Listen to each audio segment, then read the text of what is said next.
Alright, what up, y'all? So, end of January 2026 season, made Legend, as you guys probably saw on the Legend Run videos. Very worth checking those out if you guys haven't seen them. But yeah, I strongly contend that anybody can make Legend rank. I don't think there's anything holding anyone back from doing this. Um,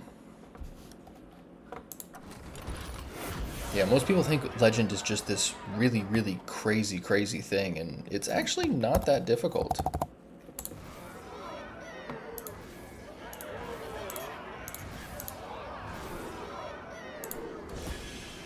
I think a lot of it has to do with momentum. Like if you have a strong finish, you get to gold, platinum, something like that. Then the next season, the following month, you should be able to get to Legend fairly easily. I mean, it's definitely not easy, but it's easier than most people think it is. Alright, 10 star bonuses. So one of the big things is you want to take advantage of the star bonuses. So if you make it to, diamond or platinum or something, you get a good 7, 8 stars, something like that. And so every time you win a game, you get that many additional stars on the ladder. But if you can get a win rate, then you get that many stars, but with the double. So I think that's a huge piece is deck selection when you start your legend run. So if you have like 5 or 6 stars, you can still get decently far. I usually recommend that when people are having a hard time getting to legend and and want to take full advantage of their stars is wait a couple of days after the season starts. Like the first, second, third of the month, the people out there are the ones that are like, I gotta make legend. So if you give it a couple of days, you're gonna let some of the like very good players where like this is their life, you're gonna let them get out of the way, get to legend, get to a higher rank, and so you're gonna be playing against more people within your like skill level or within your like your play style. Not everybody's out there being super competitive. Some people are just kind of doing this for casual fun. But these star bonuses are huge. So deck selection, when it comes to utilizing your star bonuses, is going to be super key. Like for the January 2026 season, I started with an aggro demon hunter deck because then that gave me the most chance to just get blowout wins. It gives you quick games, which I also like in the beginning, but it also gives you the opportunity to get a win streak fairly quickly. And the quicker you can get that win streak, the more likely you are to be able to take advantage of that momentum.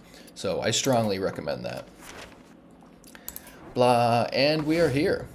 So I think that a lot of Hearthstone is really just playing against yourself. You playing against your opponent is one thing. Obviously, you can misplay and be outplayed. I think there's a big difference between being misplayed and being outplayed. But if you're outplayed by your opponent, there are still things that you can do. Like if you're not playing around what would be your opponent's best play, and you're not aware of what their plays could be at any particular time. Ooh, this is a great pack. Double epic. But you always want to make sure that you're playing around what your opponent could be doing. So if there is a situation where you're like, well, if they have this, then I'm just dead, then maybe you should figure out a different line of play. And if you still come to the conclusion that your original line of play was the best bet, then at least you considered the other options and you're aware of what could happen. So I think it's super important to make sure that you give yourself the best chance not to be outplayed. All right, this one's all right. Is there anything better than opening packs? Wow, this card is just hilarious to me. Imprisoned, it's dormant for 10,000 turns for an eon. But yeah, the misplay outplay thing is pretty important because most people are like, well, I played tight, so I should have won. And it's like, well, just because you didn't misplay doesn't mean that you are going to win the game. You can play tight and just get overrun by something very easily. And last pack, let's see if we get something good. Come on. Oh, double rare. Okay, just double rare.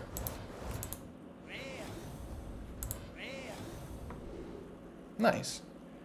And also a word of advice: if you're trying to get more dust to be able to build more decks, I always recommend getting gold packs because those will just have the best value. But also when you get lucky, it's so much better because like that pack where I double epic, if this was a gold pack, that would have been so much value. You know, that's like 800 dusts, I think. You get 400 a piece for them if they're golden. Whereas, you know, you get 100 a piece. So you're literally 4xing your value on a lot of stuff. The commons are, I think, more than 4x because instead of getting 5 dust for a common, you're getting 50 dust for a golden common. But the value is just super, super great. So I always recommend gold packs. It's usually the way to go. But yeah, that's essentially it for now, guys. I'm not going to babble your ear off for too long. But check out the legend run I'm about to go on.